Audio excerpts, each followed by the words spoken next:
রোজ সকালে আমার এই জানলা দিয়ে ভিউ বোধহয় তোমাদের ভালো লাগে না, আমার কিন্তু খুব ভালো লাগে। সূর্যের এই আমার দিকে তাকিয়ে থাকা আমার খুব ভালো লাগে। আজ সকালে উঠেই রান্নাঘরে গিয়ে দেখছি কারেন্ট নেই। কি করব, কিন্তু অফিসের জন্য রেডি তো হতেই হবে। তাই বানিয়ে নিলাম আজকে পনির দিয়ে ওই ফ্রাইড রাইস।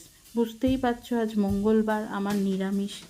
তাড়াহুড়ো করে চাল সেদ্ধ করে নিয়েছি, ওদিকে সবজি ভাজাও চাপিয়ে দিয়েছি কাজু টাজু দিয়ে, আর এই পনির দিয়ে বানিয়ে নিয়েছি ফ্রাইড রাইস। বেরিয়ে পড়লাম অফিসের জন্য।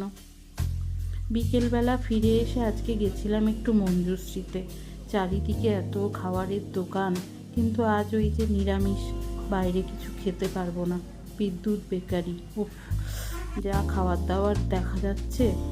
তাও গেলাম, একটু ম্যাগি খেতে খুব ইচ্ছে করছিল, তাই কটা ম্যাগির প্যাকেট নিয়ে এলাম।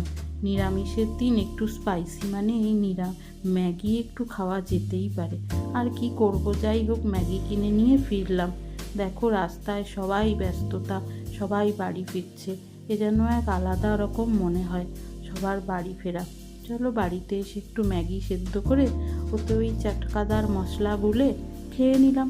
চলো yummy yummy Maggi with cheese. Ta-ta, good night আজকের মতন।